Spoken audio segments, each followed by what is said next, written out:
Good evening, everyone. Thank you for joining us. My name is Tawana Rivers. This is the 10K Project. We are excited to have another amazing founder join us tonight. We have the crew from Uncle Waithley's Ginger Beer.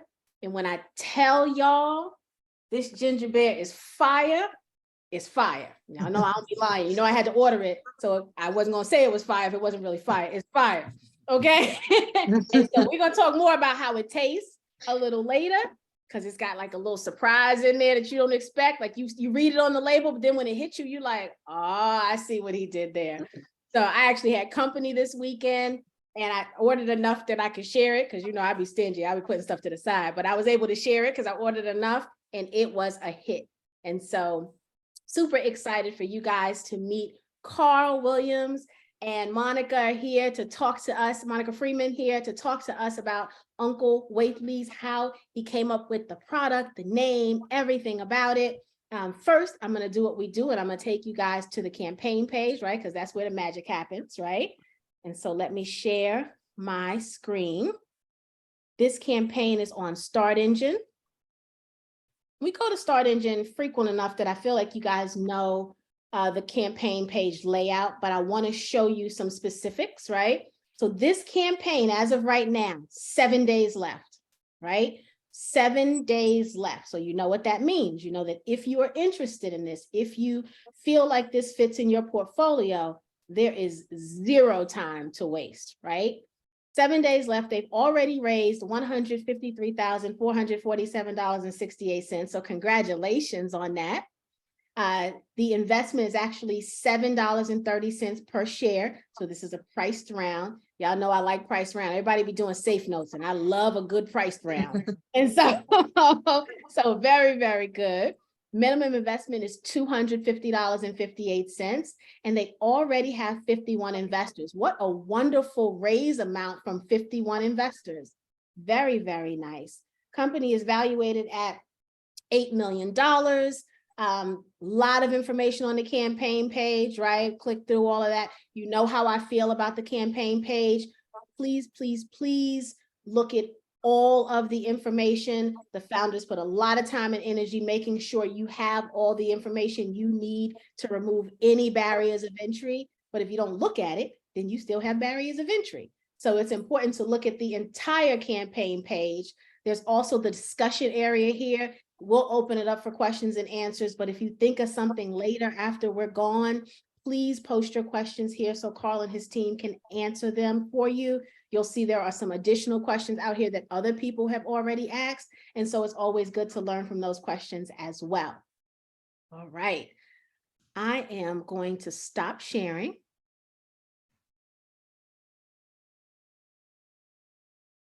And I'm going to turn it over to Carl and Monica to tell us all about this amazing product. They're going to tell you where to order it from too. They're going to talk about all of that, because you can't have my product. You can't have mine. Tawana, thank you so much. We might have to hire you as our PR agent. Yeah, That was pretty impressive there with the introduction to the product and all. I'm glad that you love it, and I'm very excited about this. I love the mission of the 10K Project and what you're setting out to do, particularly as founders of color. There just aren't the same opportunities for us, and so there's all sorts of stats around raises and how they don't add up, when it comes to Black founders. So kudos to all of you all for getting involved and to the organization. So I am excited about this, excited to tell you more about our brand, excited about what we're doing. This is not just a product. We are looking to build a movement around celebrating Caribbean culture and doing it authentically. So my name is Carl Franz Williams, and I am the founder of Uncle Waithley's Beverage Company. Also here today is Monica Freeman Green, who is our VP of Organizational Design. I'm going to talk some, at the end of the day, this is a pitch, so I'm not going to go like crazy. I'll talk, but I really want you all to throw questions at me, ask me, and I will answer as much as I can. So, Uncle Waithley's Beverage Company We launched our first product last January. It's called Uncle Waithley's Vincy Brew, and it is an all-natural, fresh ingredient ginger beer with Scotch bonnet pepper. So there are other fresh ingredient ginger beers, but what really sets us apart is the Scotch bonnet pepper. It's a pepper that's prized throughout the Caribbean and Africa for its heat and its flavor. It is something that when a Caribbean person or someone who's been to the Caribbean or Africa, when they taste it, there's a familiarity, there's an instant recognition of there being something there that's special. We are the only ginger beer on the market right now with Scotch bonnet pepper. We are the only beverage that we know about on the market, period, with Scotch bonnet pepper. So why do we exist? The ginger beer category is an $8 billion industry. Depending on where you look, I've seen numbers anywhere from 4 to 8 billion, but what everyone agrees on is that the industry is growing and is growing strongly. The problem is that the industry, which began in the Caribbean, lacks a high quality brand with an authentic and cultural connection with with an authentic and culturally connected Caribbean story. So there really isn't, there are lots of ginger beers out there. And I can slide over to our page in a second, but there are lots of ginger beers out there, but very few that really but there aren't any that really connect to that authentic story and that authentic sort of Caribbean connection. So I discovered, and also bring the flavor and taste that you expect. So I discovered this problem. I opened a rum bar called Solomon and Cuff back in 2015. And when I did, I set out to find the perfect ginger beer, and I couldn't find it. And so, that was the impetus to start working on this. And so we launched in January of this past year, of January of 2022.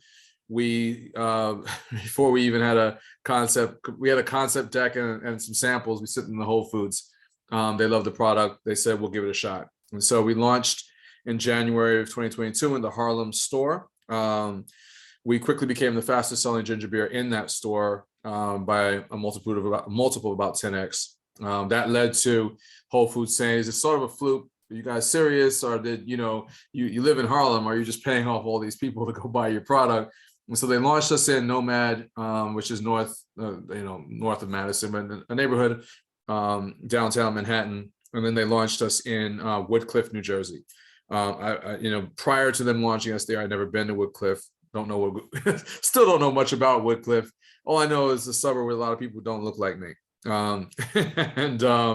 We did very well in both stores, and that was the clincher for them. And so they expanded us from the 3 stores to 10 last October, and then incorporated us into the planogram for the reset that they did this past February. And now we are in all 56 stores in the Northeast region, and continuing to expand beyond that. We also recently, we just got the PO. We're super excited about it. We're expanding the Market District stores, which are owned by Giant Eagle. There's 22 stores in central US, in Indiana, Ohio, and Pennsylvania. And so we are very excited about the traction we're having so far.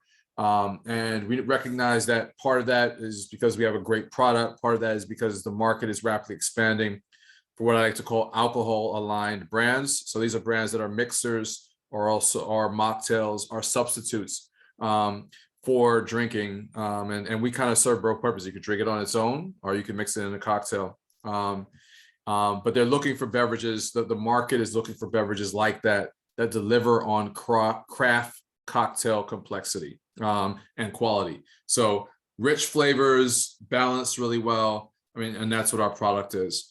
So a little bit about my background. This is not my first rodeo. I'm in terms of being a founder.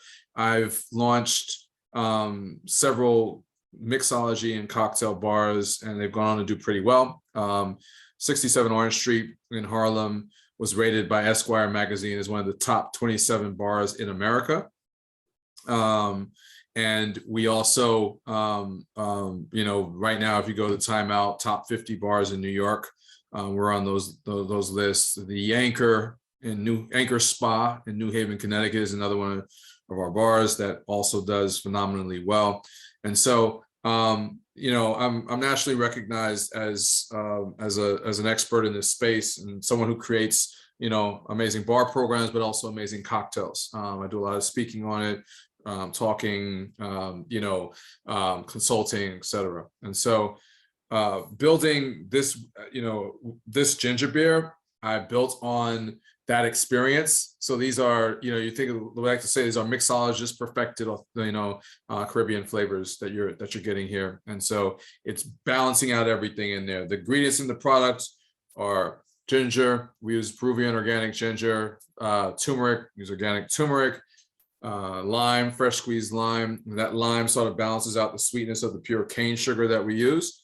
And then we are, of course, our magic ingredient, the Scotch bonnet pepper. And then one thing that we don't talk about as much, but it's also a really key part in what makes our ginger beer really special, is the mineral water that we use. And so what defines mineral water are the salts in that water. Those salts, what does salt do to flavor and food? It really brings it out, right? And so that's why you really get the richness of the flavor of our ginger beer. We use a production method that's unique to the industry, and you know, no one in the industry is quite doing things the way that we are, and that includes a vintage fermentation method. So Uncle Waithley was my grandfather, lived to be 100 years old, a ginger farmer. I grew up with my dad making fresh beverages and juices around the house. He was a mixologist for non-alcoholic drinks my entire childhood.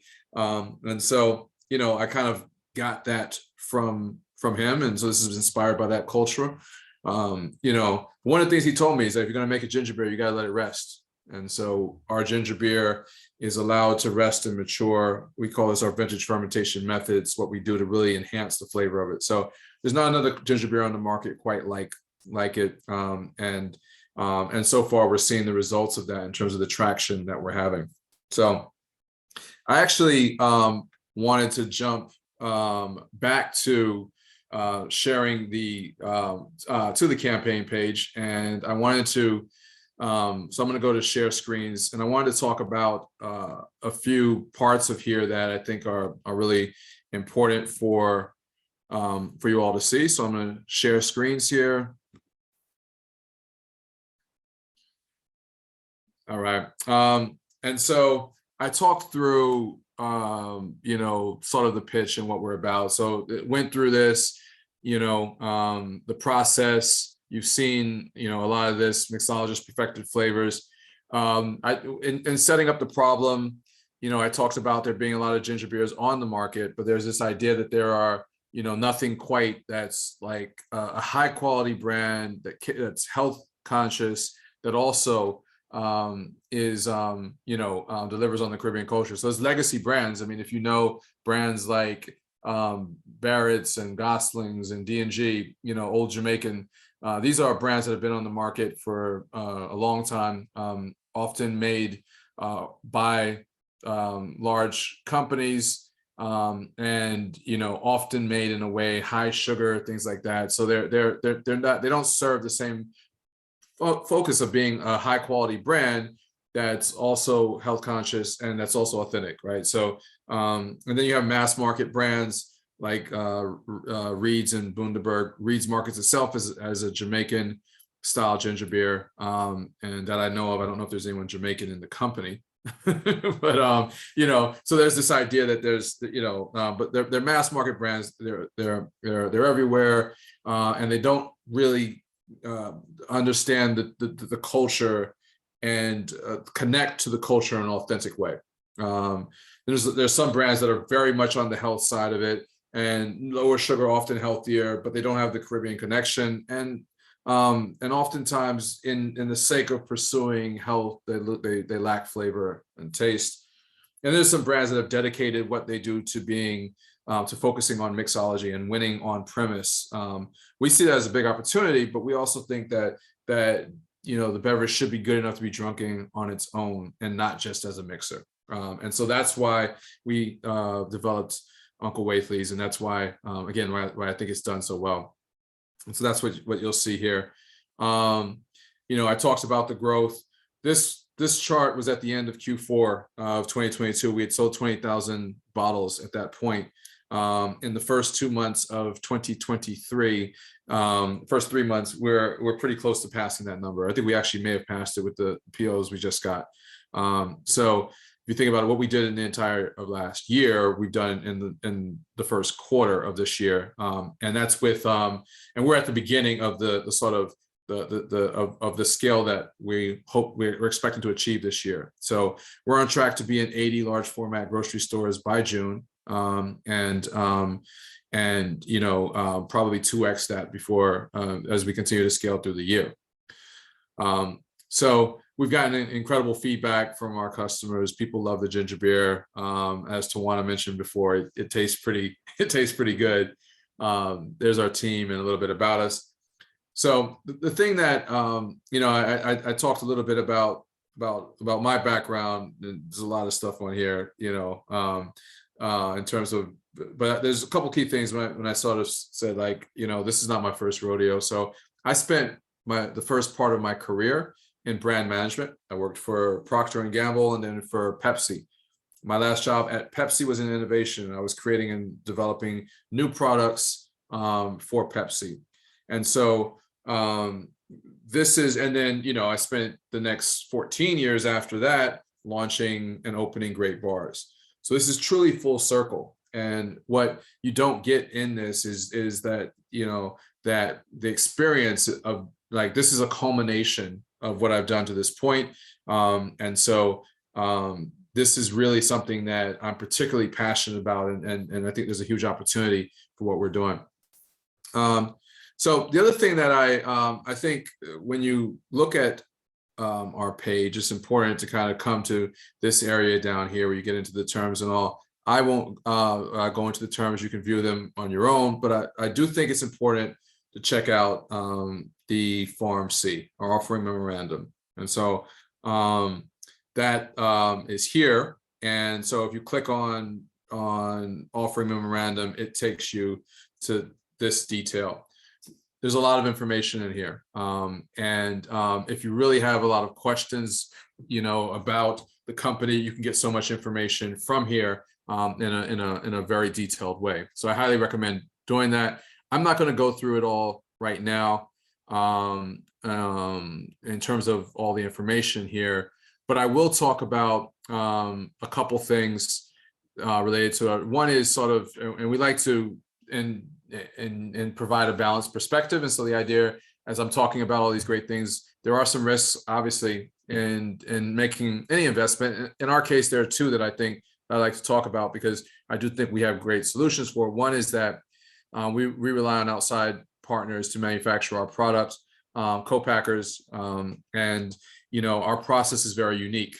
So there's not a lot of companies that can do it. However, there is maybe at some point we'll bring at least parts of the process in-house, make a concentrate, and then we can open up to more co-packers. But we do have a strong relationship with our current co-packer, and the knowledge in how to make this product. I designed it. I worked to operationalize it. I know how to make it. So that knowledge is not lost if we lose our co-packer. At the end of the day, we could always find another operation to make it for us. So, and the second thing is that we use fresh agricultural products. Agricultural products are affected by markets and availability, and we use only Peruvian organic ginger, but there's plenty of that. So we feel pretty good about that. Scotch bonnet is the one ingredient that that may be a little bit harder to get at times. Great news is we don't use a lot of it. You can only use so much, right? I mean, you want that heat and that flavor, and so just the right amount. So because we don't use so much that there's an extreme concern there. The other thing that I wanted to talk a little bit about is our how we got to or what our, I mean, how we got to our valuation. I won't go into details about the valuation and the numbers, but I will say that, you know, the way that we got there, one is that we're going after, this is a, you know, our product is targeted at a large developing and consumer preferred market. So I talked a little bit about that already, but we are going after a market that's not a small market. There's a right for us to be there. On premise right now, there's a dominant brand in Fever Tree. There needs to be a second there. Off premise, there's nothing that's culturally relevant and authentic out there. So we feel like we have a really good positioning and an opportunity to really make an impact and grow. And we've proven it. We're crushing it in Whole Foods, and Whole Foods has all of our competitors.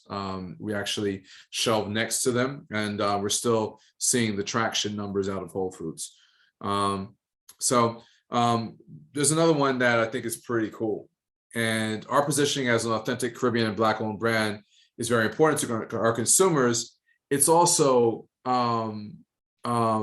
perfect timing. So I'm not sure how many folks are familiar with Uncle Nearest. Uncle Nearest is a, if you're not, you should be, because it's an incredible success story. A woman-owned whiskey brand, Black woman-owned whiskey brand, Fawn Weaver. The brand was launched 6 years ago in 2017. And quickly became the fastest selling and most awarded whiskey in the country. Last year, they did 100 million in sales, and this year they're expected to double that and to hit over 200 million sales. That's insane. And the industry recognized this, and there was this sort of moment where the industry said, wow, I didn't even know that Black brands, you know, our brands owned by Black people could do that in that space. And so money has started to flow to Black-owned spirits brands. And you're seeing funds, VC funds focusing energy towards that. You know, funds like Pronghorn, Pendulum has some direction there. There's others that are pouring money are putting money into Black-owned spirits brands and hoping to close the gap there. And so the thing about all this money flowing to these brands is when these brands, you know, as you know, most of the time we don't drink our liquor just by itself, right? We mix it, right? There just aren't many Black-owned mixer brands on the market at all. So we actually have the unique perspective of having the traction we do, and therefore becoming a partner that can tag along with all of these brands. And so we've gotten opportunities to do bundle programs with Sorrel, with 10 to 1, Spearhead, and Uncle Nearest, which are all VC funded spirits brands. And so we see that as a huge opportunity, a huge positioning, and a great timing for our brand. I talked about Scotch bonnet pepper. It's a new ingredient, new to the market. We're the first brand to ever use it in a drink that we know of, and that is the fact that we are the only one and unique in that way really sets us apart and makes us stand out, and gives us an extra reason for being. And then my experience goes beyond just what you see on paper. I've successfully navigated the Great Recession, the pandemic. I'm the type of entrepreneur who is willing to go at it, to put his whole soul into something, to push it forward. I'm not afraid of difficulty. I know how to survive tough times. And so, and my experience leads me to have a unique understanding of the consumers that'll be a large part of those drinking our product. So so for these reasons, we believe that the valuation that you see on there is warranted, and that we've done the work to validate that number. There's a ton of other great information in here. So again, highly recommend taking some time going through our form, see if you have additional questions. The last thing I want to sort of touch on here, our story has garnered a lot of interest. So we've gotten some good press. You can, sort of scroll through here and check out some of the articles that have been written on us. You can also go to our website, and I'll pop that up here. On our website, there is this press link right here. And so if you haven't seen our website, tells our story, what do we mean by our small batch vintage fermentation process?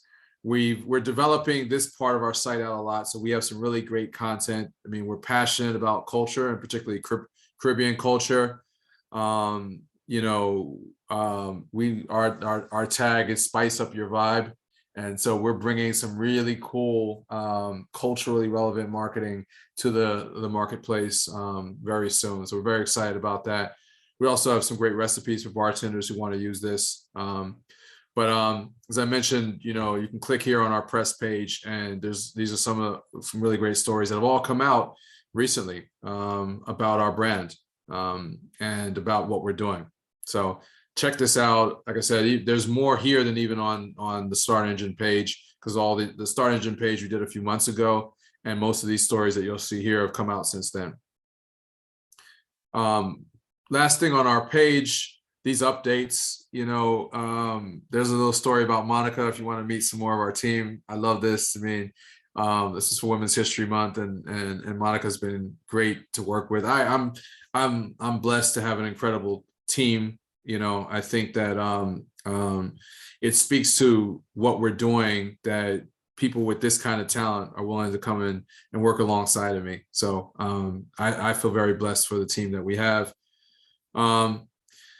There's some press. This is what I talked about before about, having sold 21,000 bottles all last year. We were at 18,000. Now we're over 20. And that was 316. We've already sold, another 3,000-4,000 since then. So we're on the West Coast now. This is about us opening up in Boyson in California. So when you have a chance, dig into that. Lots of great information there. I'm gonna stop sharing now. That's Uncle Waithley's in a nutshell. It's the idea is pretty straightforward. We are going after an $8 billion industry with a product that is authentic, unique, culturally relevant. We have a taste profile that for consumers is going to really inspire them with the Scotch bonnet pepper. We've demonstrated traction with our accounts with Whole Foods, which is a major grocery account. If we can do it there, we can do it at any major grocery account. We've been able to do all of this with, and we have a great team, and so at the end of the day, and my experience, my reputation within the industry, particularly the craft world, makes this an easy sell on premise and off. So how did I do? I mean, that was you did wonderfully. Right? You did a wonderful job. We've got some questions in the Q&A. Guys, go ahead and put your questions in the Q&A. I have some first. But before I ask my questions, I want to even talk a little bit more about the taste. So she drinks, right? And she does not drink non-mocktails. She don't do that. She drinks real liquor, right? And a Moscow Mule is my thing. So when Monica and I were talking, I was like, I can't wait to taste it. Like, I can't wait to taste it. So when it came, I was like, okay, I should probably sip it first by itself, because if I'm going to give a review of it, right, I want to make sure I've tasted it by myself. It was so good. And so I am West Indian, right, by descent, and also have so many family members that are from Africa and the Caribbean, and so I know good ginger beer, right? Yep. And so when I took the first sip, I was like, oh, like I was like, this is good. Like I said, I had company, so then I'm passing around like, oh, taste this, taste it. And then when I put it in, so I do my, I make my meal and I add a little something special to my meal. You're a bartender, Carl, so I can't tell you my secret. So, Uh, so I add a little something special in my meals. But when I tasted it, I mean, I'm not playing, y'all, right? It was absolutely phenomenal. It was truly the best ginger beer I have tasted. From homemade to store-bought, it was really the best. And I kept thinking the Scotch Bonnet is going to be too much. Like the whole time I was like, I think like I want to like it in my head, like listening to like what's in it and reading the label. And I was like, I feel like the Scotch Bonnet is going to be too strong. Because, even when you're cooking a dish and you put one small bit of Scotch Bonnet too much and the whole dish is messed up, right? And so I kept thinking, how are they going to get it right? Well, you got it right. And so I'm telling you, if you guys have it in your area, if you can, and I ordered it, right? So I ordered mine from Boisson. It got here in a reasonable amount of time. It was, this is good stuff. So if you like ginger beer, whether you drink it as a mocktail or not, I won't judge you. But you really, really should think about ordering it and drinking it. And I saw Bernard said that he's tasted it before. And I think he said there were mixed reviews in his family. The Scotch Bonnet has a bite, but it's smooth. Like it's like it hits you for almost a millisecond and then it smooths out. Like it doesn't stay with you. I don't know another way to explain it, but you get the bite. It's almost like a jolt. And then it just then it levels out very, very nicely. Yeah, and you know what that is? So what, if you think about ginger in general, like if you bite a piece of ginger, it's almost like horseradish, like there's like a stinging, right? But what the Scotch Bonnet does is it really lengthens out that. So you get a long warming effect, but with, so it's like the heat is there and then it's just warm. And so that's what kind of makes it like work so well, and stand up great once you add a spirit to it. You don't lose it. It just doesn't become bubbles in there. Are like, you get that heat and the ginger flavor that lasts through. And this has been an iterative process. To Bernard's point, when we first launched, right, like, we're working with, we were working with various co-packers, trying to work through the process of taking an idea that we started out making at the kitchen at one of my restaurants, right? Like we would be in there brewing and making this product. And now we're taking it and scaling it up in these factories that don't necessarily, that where that process has to be translated. And that there was some bumps doing that for sure, right? Like we had some product at first that some wasn't as great, as like the consistency wasn't always there. This is our seed stage, right? This is early stage. This is why you go through that process, right? And so we didn't start out raising money in January of 2022. Like we got an idea, let's go do this. We put it out there. We allowed our consumers to taste it. They loved it. We saw the results from that. We iterated and developed the process until we had mastered the process. And so when we expanded to the whole food, the full 56 Northeast region with Whole Foods, we had perfected the process, optimized the formula, and we knew we had the traction. And so we were putting all that together. Very, very good. So outside of the whole food relationship and connecting with some of the major brand spirits, what else is on the marketing plan to try to get, like to take the whole nation by storm? Where's that plan at, Carl? Yeah, so this industry, the beverage industry, you can kind of break it into two sort of buckets of focus, right? And so there is, push and pull, right? And so push being everything we do to get the product in front of you and on the shelf. And so that effort is, it's about sales. It's about winning these pitches to buyers. And then once you get into store, it's about position. It's about merchandising. It's making sure that your presence in store works. So you could get a buyer to agree to bring you in, and then you're on the bottom shelf and no one knows your product. They're not searching for it right out the gate, right? And so it's about how do you, and so it's about how do you get the visibility and the positioning, and then, you know, and that the product stays where it needs to on the shelf to be able to deliver. So that whole part of it is the first part of our focus. Is like, all right, we want to get into the key accounts, and our focus is on within large format grocery is on accounts that have a focus on health and well-being. And so accounts like Market District, like Whole Foods, Sprouts is another big one, you know, Wegmans, like these are accounts that really care about the products that they're putting out. And so our first part of our strategy is we want to win with those kind of accounts. We want to get in with those accounts so that the brand halos over to us. They're going to treat our product well. They're going to, you know, as well. And so that's all that part. We got to win with the buyers. We have to make sure that we're merchandised right. The other part is in-store sampling, and that's literally built into our plan. We know that when people try the product, it tends to do very well. You know, when we do sampling events, we often sell out the product in that store. So it's one of those things where we've built that into and so we call all of that, that's our push strategy. That's like, you don't know the product, we're putting it there and like, hey, try this, right? And that actually for this stage of the brand is a big part of it. We also consider that our entire on-premise strategy to be that. So when you go into a bar or restaurant, the sell is with the bartender and the bar manager.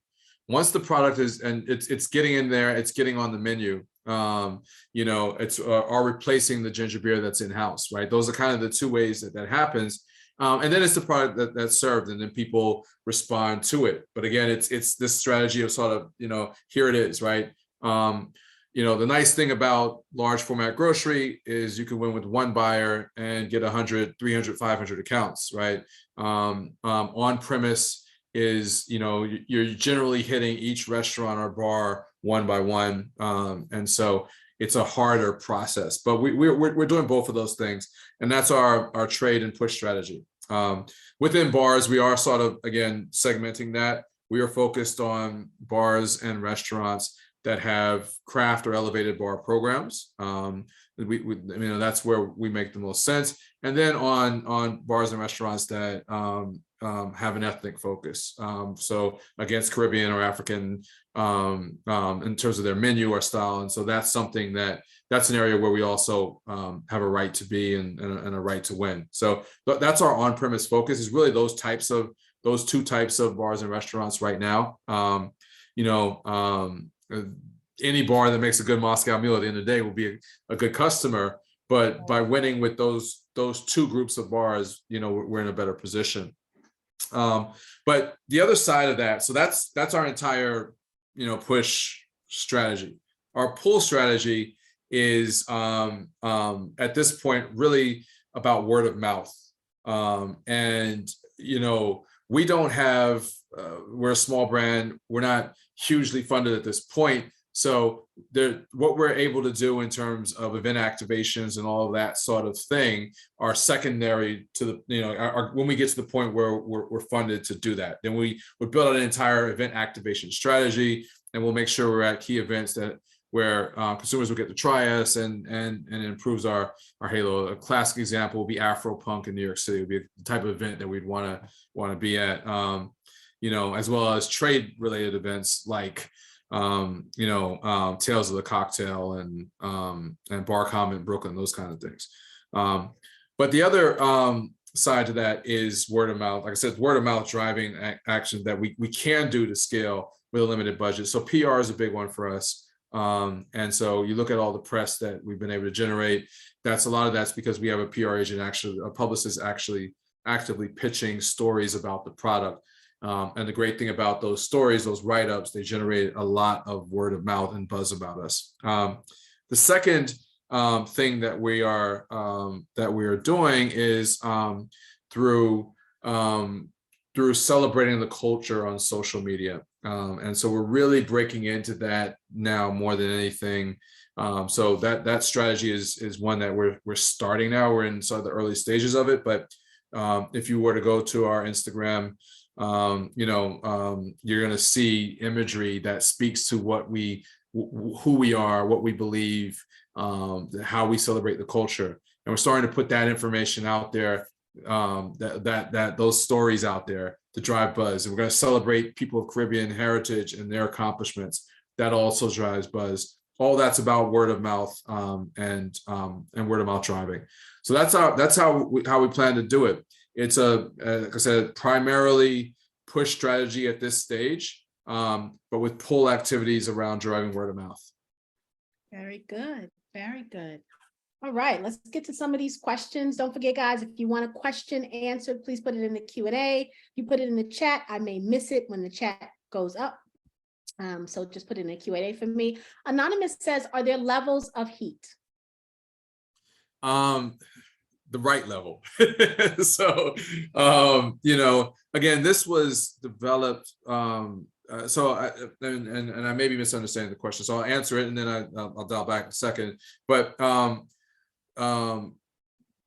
this was developed to have the right amount of heat to both star and collaborate in a cocktail, right? So you want to, it plays its role, and depending on how you mix it, it can be the star of that cocktail, or it can add a nice layer and effect that's going to last all the way through, right? And so when you think about building a cocktail, you're looking for what are the sort of right kind of, how does each ingredient play within that cocktail? And so you may be using a carbonated drink because you want bubbles, you want the carbonic acid, you want that sort of that bite that comes with that, that flavor that comes. Carbonation can have a flavor that comes with having a carbonated, and that may be the most important thing. Maybe you just want ginger, maybe you just want a slight sort of hint of ginger, right?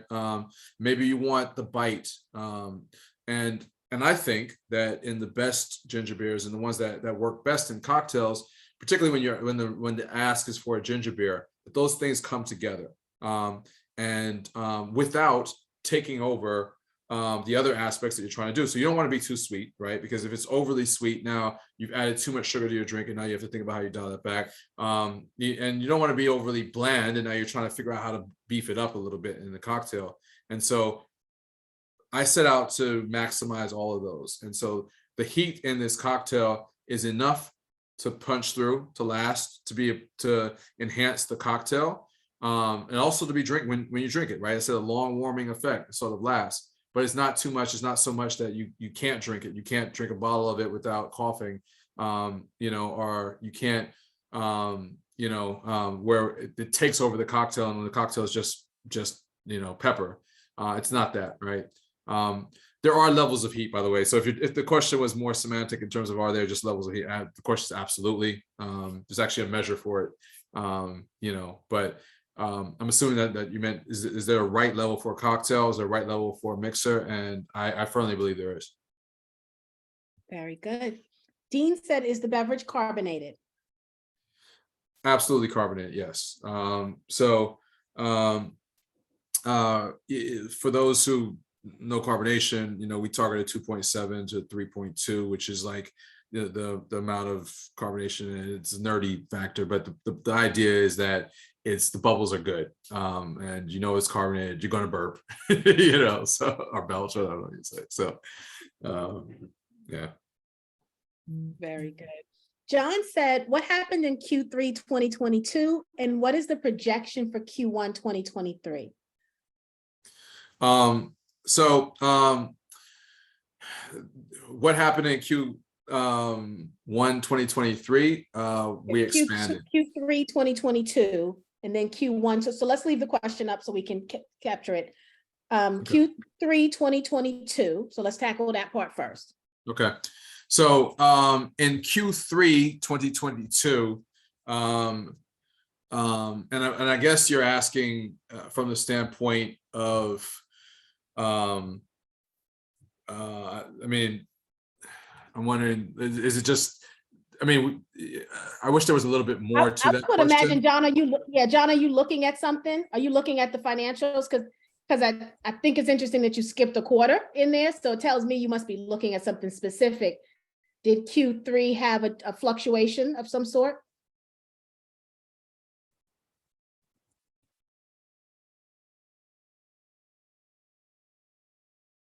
John, put your Okay, so he answer. said, Oh, John said yeah, yes. less than Said yes. 4,000 bottles sold. Yeah, I mean, so yes. So what happened in Q3 was that we changed, that was where we made the change in co-packer, right? So I mentioned earlier that we started out the year with a co-packer that we were, I mean, we started out when we expanded from making it in our kitchen to our first co-packer. And then we discovered that with scale, they weren't able to deliver the product the way that we needed it to be delivered. So the product was inconsistent, and their ability to, so one of the, again, nerdy things about this is that when you're making a product like this, it's carbonated, it has to go through tunnel pasteurization. Tunnel pasteurization is it's basically this long, huge tunnel that the product goes through. It's slowly warmed and cooled. So it's a big piece of equipment. It's very expensive. A lot of co-mans don't have it. Our co-packer initially believed that they had a solution in terms of bath pasteurizing that could work almost as well. And we discovered that it didn't. We also, and so they were trying to do this. It was okay when we were doing, a small number of cases, but as we looked, once those cases started to scale, they were really struggling to keep up with that method and deliver a consistent product. So we moved co-packers, and we moved to a co-packer who we are with right now. But that process of identifying a new co-packer and then making that transition over, we weren't able to deliver. We were delayed in delivering on some of the POs that we had. So that was really what happened there. And we would have seen numbers that were, sort of, if you think about, it'd have been more of a curve up if we had been able to deliver during that quarter. But we made the transition in Q3. And so by Q4, we were back into the new co-packer, and that's where we are. So and at the start of 2023, that's why those numbers are there, because that's where we moved into expansion into more accounts. Very good. Very good. Thank you, John, for that question. Kimberly says she joined late, but where are you manufacturing? And then she said also, is it distributed in Michigan? She says she wants to get some because she loves ginger beer. Well, unfortunately, we're not in Michigan right now. We're going to be closer starting in June. So we'll be in Ohio, Pennsylvania, and in Indiana. But we haven't got to Michigan yet. Maybe you can help us change that.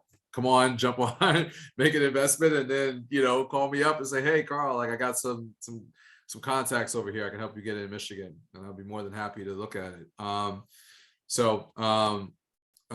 Would love to, that's where we are. But where are we manufactured?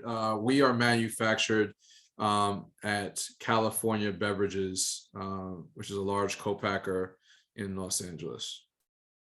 And Kimberly, I ordered mine online. What was it? It was boyson.com. I think, Monica, was the site you gave me. Yeah, if you want to put it in the chat for them so they can get it.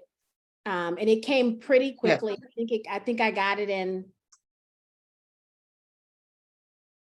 Monica, I think we hung up and I logged in and ordered it. Yeah. And I think I got it in like 3-4 days. I mean, it wasn't long at all. It was like 4 business days, I think. There was a weekend through there, but I think it was 4 business days. I got it pretty quickly. Yeah, Boyson's great. It's on Amazon. The Reserve Bar, Mini Bar, they also have some product there as well. So Boyson's our favorite though. They're just, they've supported the brand in a big way. They tell the story really, really well. And so Very good. We love them. Dean is in New York. Dean said he put some in his Whole Foods cart. Dean, you better online order. You got an online order code on, Dean. That's what's up, Dean. Thank you. Oh, I love it. Dwayne says, is the exit strategy to be purchased by a large retailer? If so, are you concerned about the future integrity of the product and your family name? That's a great question. And I think for any founder who is founding a company, not only my grandfather's name on the product, but part of our ethos and our positioning is about being authentic and about having a strong connection to the culture. And so I would love for that to there be some way that there's a continuation of that. Now, at the end of the day, what we are going to do is what's best for our investors and for and for the company, right? And so, we're going to look for the exit that makes the most sense, right? But at the end of the day, right, like there are what you're seeing oftentimes, not oftentimes, but you're seeing more of now is brands making large national manufacturers, marketers are buying brands like this, but not buying 100% of the brand, buying enough, investing enough to help the brand create scale.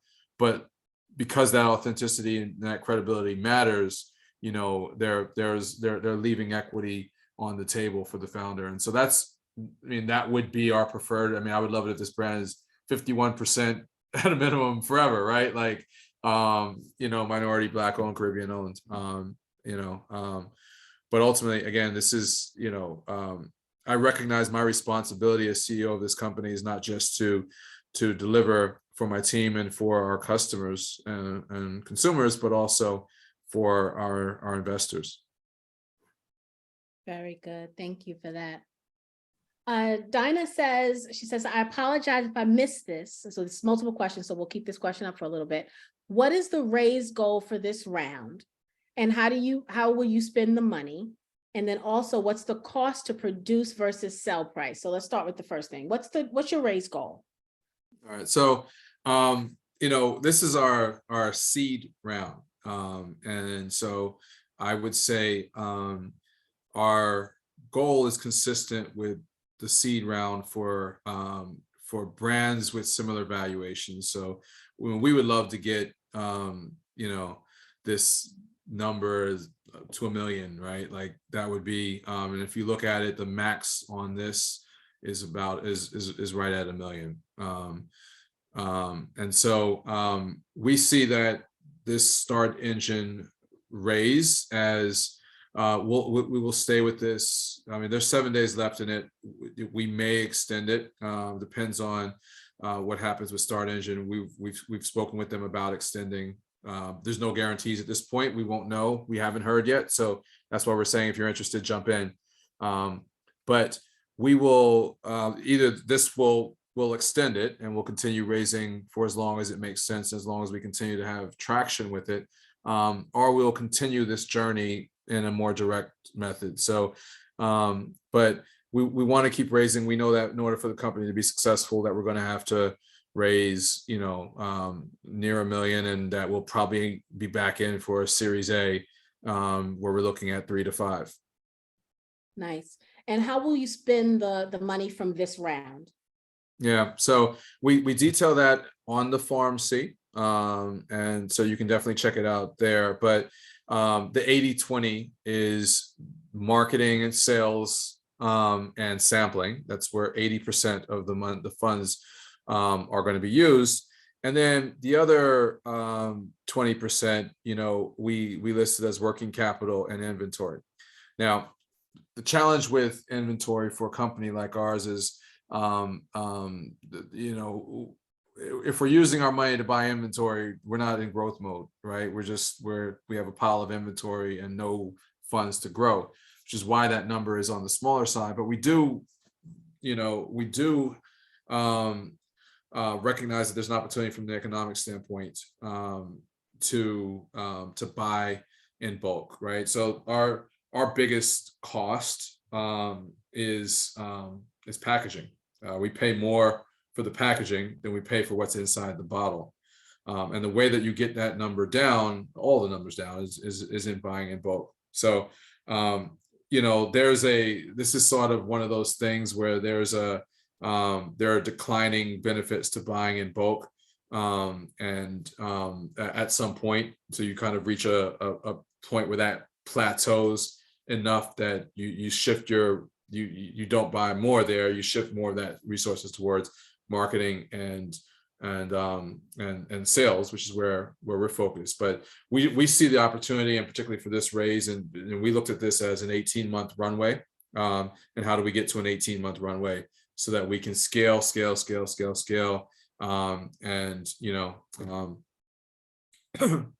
and in the meantime, like, we'll pursue, we'll buy what we can with a small portion of the raise, but then we'll also look at things like lines of credit and all that to help extend that piece of it, the inventory piece.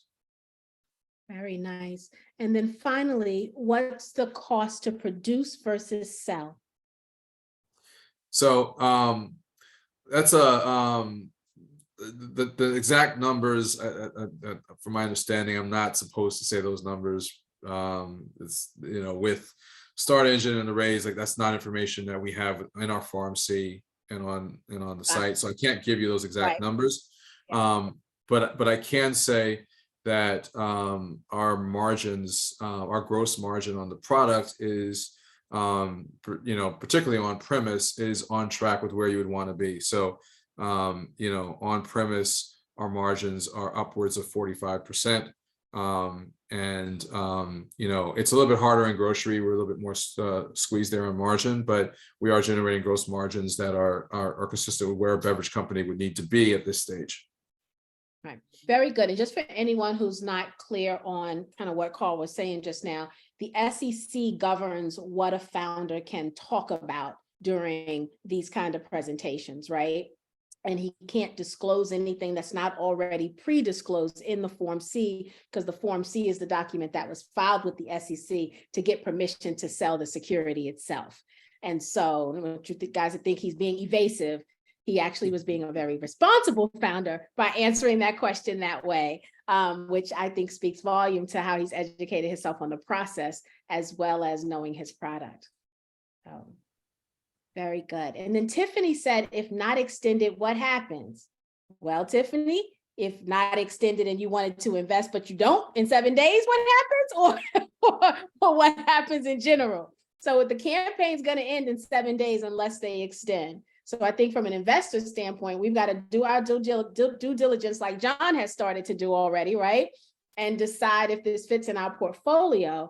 If not, and if we miss it, then we may need to wait for the next round, which I think Carl said, there will be a Reg A somewhere down the line. Do you want to add anything to that, Carl? No, that's right. I mean, as a founder, the adage is, always be raising. So, I take that seriously. And the way that we're looking at this is that we are, there are other things other vehicles that we can use. So we have a couple calls coming up with VCs. So, we are talking to VCs who would either come in on our existing raise or, fund something outside of that. So we are having those conversations. There are networks that we're tapping into. I went to Yale undergrad, and Yale has a program for founders. Once we hit a certain 450,000 raised, then they invest and then introduce to a group of accredited investors who generally add on to those. New York State has the seed matching grant program where they will match dollar for dollar. I think it's up to about 250. It's either 250 or 500. I don't remember the number offhand, but they'll match investments to that level from accredited investors.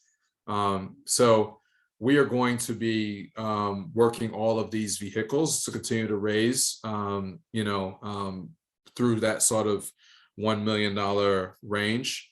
And so, the smaller numbers, like what we're doing here, like this is the only way that we can do this kind of raise is through an SEC regulated crowdfunding platform. So unless you're an accredited investor, I would not be able to talk to you about any of those stages or any of those having that sort of conversation. But again, hopefully we're able to, get in now. The best bet. You get in now, you're in, right? So that is your best bet. But if not, then if you're accredited, there's there are possibilities that they can continue, and if not, then it'll be on the next sort of a round like this. I see John mentioned, I saw this pop up in the chat, that Toronto has a large Caribbean population. Well, the great news is I didn't even mention this. We are on our way to Eastern Canada. So we signed a deal with a distributor up there, so we'll be in Toronto, Quebec, Montreal, that area, and it's because, just like you said, John, there's a huge Caribbean population there. And we really think that that's a great place to be. And according to our distributor, there just aren't any products on the market like this. So he's been great, and we're really excited about that.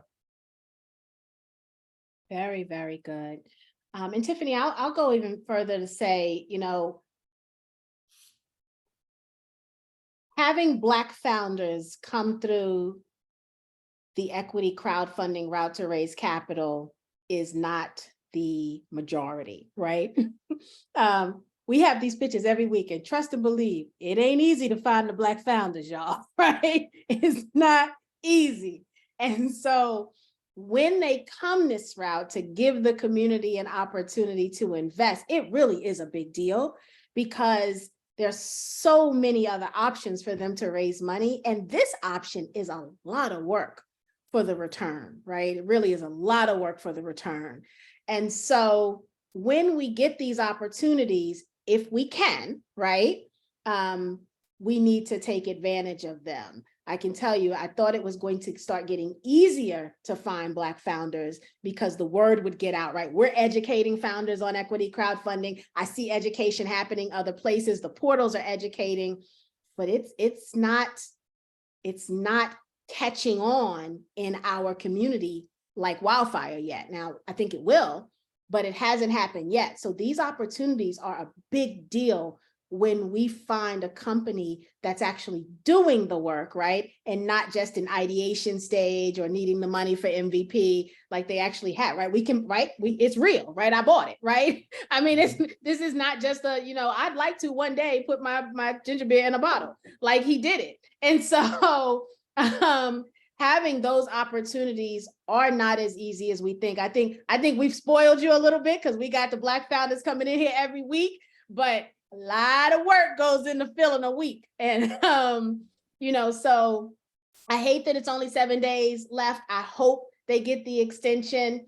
But if you can, right, and I'm not a financial advisor, so I'm not telling you what to do with your money, but if you can, and you feel like this fits in your portfolio,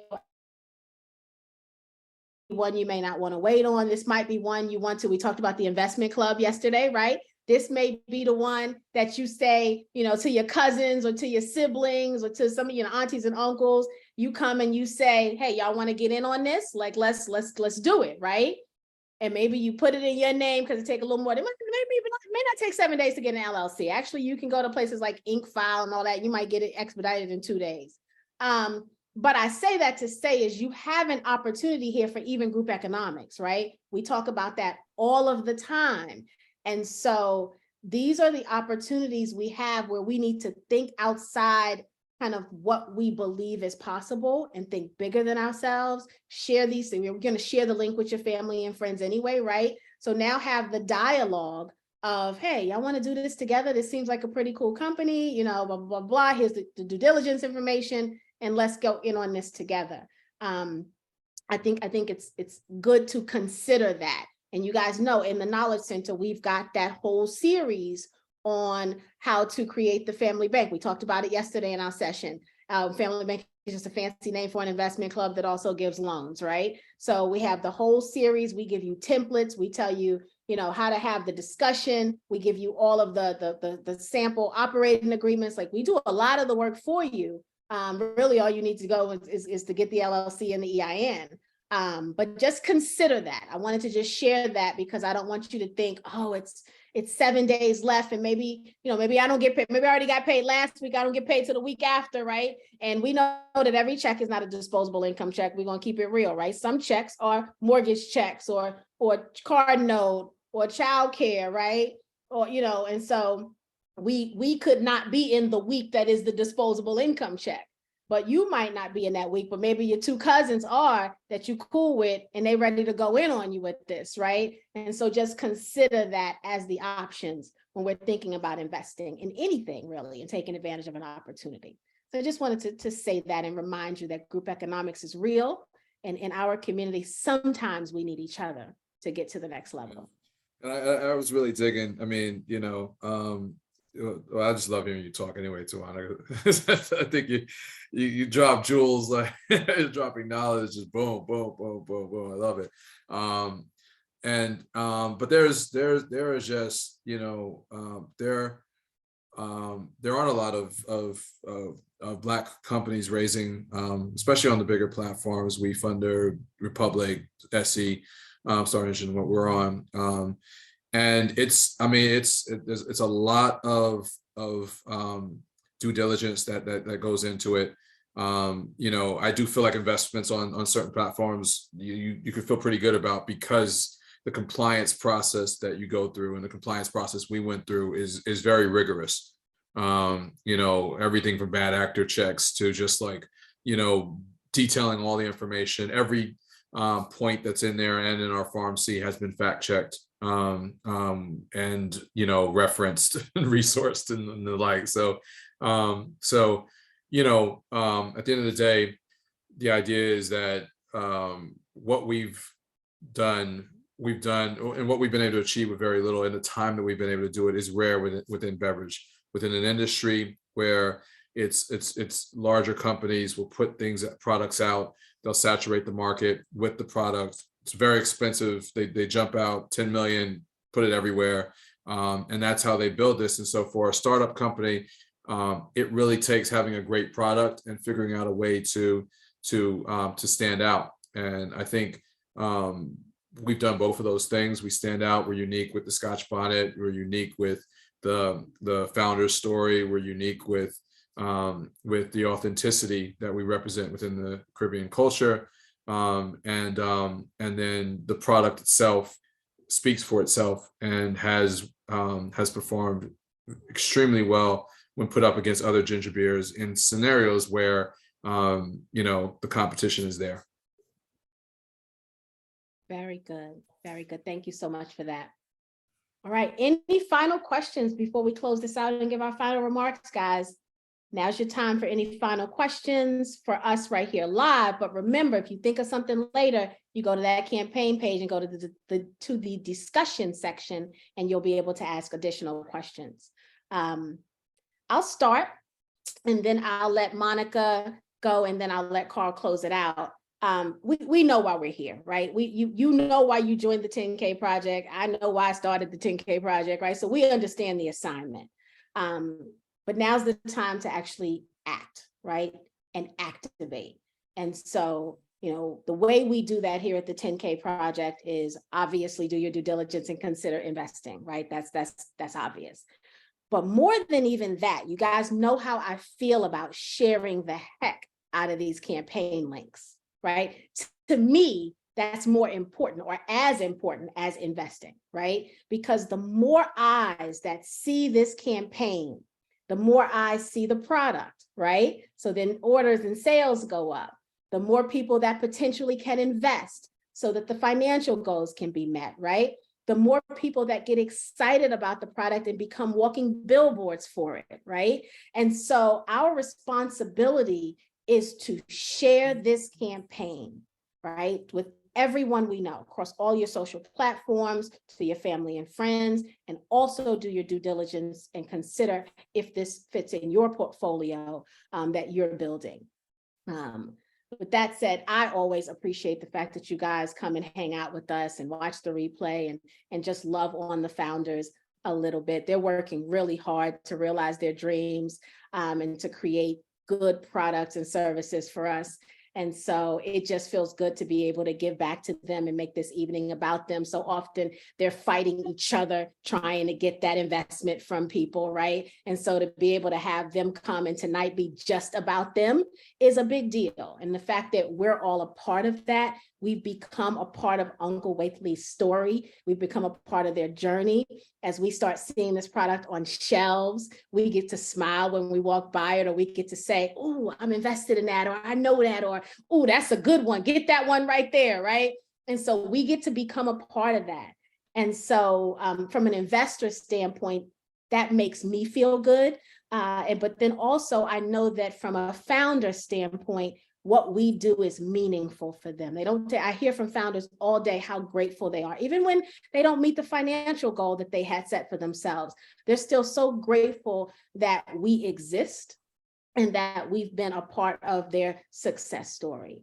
And so with that, I say, if you're in the position to activate and you believe this fits in your portfolio, you know why you're here, right? With that said, Monica, I'm going to turn it over to you, my dear. What closing All statement? right. So again, thanks everyone for joining us. You know, I can't probably speak enough about the passion we have. I've been working with Carl since 2015, so quite a while, on very, very hard projects like restaurants and bars. If anyone is in that industry, they know. So his point earlier about kind of the grit and resourcefulness and strength and optimism and ability to, you know, kind of get over things with a sense of humor and a love for each other and our teams, and building our teams is real. We've been through some really, you know, tough times. The pandemic isn't even the hardest thing. So if you can imagine that, you are investing in a team that fights the fight, you know, and does it ethically and fairly, and still creates, you know, great environments. So my background is HR and operations management kind of stuff. So I like to make sure that we have it up. There's the cat. I knew he was going to come. Sorry. You said he was going to make an appearance. I knew he was going to come. But yeah, so again, you know, you can feel comfortable in knowing that you have a team that really cares about its people, that cares about its product.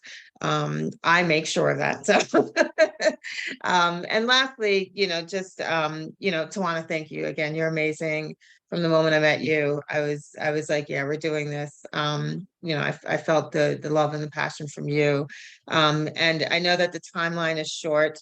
7 days isn't a lot of time to make decisions like this, but again, every little thing helps. I don't care if it's a follow on social media. 47 people on here. I'd love to see you all following us. I don't care if it's buying a 4-pack from Boyson or from, you know, buying something from Amazon or going into Whole Foods as we expand. So definitely anything you can do. And most importantly, like Tawana said, to share. That's how we continue to grow and provide you,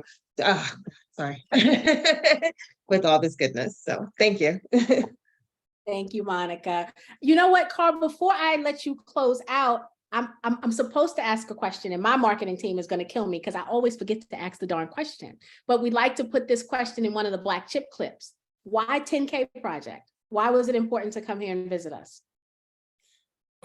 Because the purpose of what we're doing is about building, you know, it's group economics. It's what you said. It's about building wealth and taking it beyond just us. Uncle Waithley's is a brand. It's a movement, but it's only as valuable as the people who are part of it and who support us and who are and so we want to build community, and this is where it starts. So when Monica met you and presented to me the idea, I was like, that's an easy one. You know, I get to talk to a bunch of my people and share what we're doing and invite them to be partners with me on this. Like that is something that gets me really excited. You know, I've been a supporter of business and small business as long as I've been in business. And I founded an organization called Harlem Park to Park back in 2009, and that was when, you know, it was during the pandemic, during the Great Recession, and we were all struggling, and we got together, a group of 9 of us, and created this organization that today is over 250 members and has helped many a business. And so this idea of like coming together and collaborating is something that's built into my DNA, and something that, you know, the 10K project represents. And so I'm grateful to have that you found us. I'm grateful for this opportunity. I'm excited about, you know, like I said, partnering with all of you all and meeting you all one day and having you try our ginger beer and writing us and telling us how great it is. So thank you so much. I'm glad I found this.